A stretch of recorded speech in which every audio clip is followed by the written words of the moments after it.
டேரே உங்க அண்ணாத்தை கொஞ்சம் கஞ்சி குடிச்சிட்டு போக சொல்டா. கஞ்செல்லாம் குடிச்சா நம்ம பாடிக்கு ஒத்துக்காது. ஒழுங்கா கோயம்புத்தூர் போட சொல்லு, ஒரு ரூபா தரேன். என்னடா இது வர்றது வந்து எங்கேயோ சண்டை போட்டு வந்தது போல இருக்குப்பா. எவன் மாட்டிச்சு சிக்கி சின்ன பெண்ணானாலும் தெரியலையே.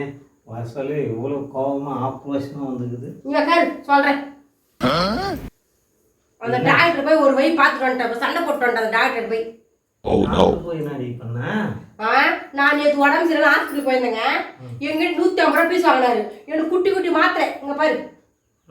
இன்னைக்கு போய்க்கிற அனிதா அதே 150 ரூபா பீஸ் தான் வாங்கிக்கிறாங்க. அவங்க பெரிய பெரிய மாத்திரை கொடுத்துக்கிறாங்க. அதெல்லாம் ஓரம் வந்தேன் அந்த டாக்டருக்கு. அதுதான் போய் ரைட்டு லெஃப்ட்னு வாங்கிட்டு வந்துட்டேன் போய். ஐயோ நான் மாட்டிக்கினே இங்கே பேயாட்டம் அடிங்கிறேன். அந்த டாக்டருக்கு அது என்ன ஆகோ தெரியல. அவன் கைக்குள்ள சிகராண்டி செத்துட்டான்ற கதை ஆயிடுச்சான்னு தெரியலையவன். உனக்கு என்ன தெரியும்? ஓரம் வந்தேன். அவங்க அது சொந்தக்காரு, அதனால அவங்களுக்கு பெரிய பெரிய மாத்திரை. அதான் நம்மளும் சொந்தக்காரங்க டாக்டர் தான் அவங்ககிட்ட போய் பார்க்கணும். எல்லாம் மாடு மேய்க்குது ஆடு மேய்க்குது பார்க்குதுங்க. ஒத்தனா உங்க சொந்தக்காரங்க டாக்டர் இன்ஜினியர் போலீஸ் ஆகிறீங்களா?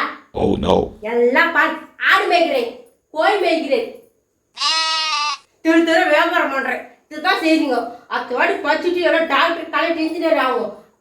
பெரிய பெரிய மாத்திரை வாங்கி தர முடியும். அதுக்கு தர்மாஸ்பத்திரியில் போனவே தடம் தெரியாத அளவுக்கு பெரிய மாத்திரையாக கொடுக்குறாங்களேம்மா.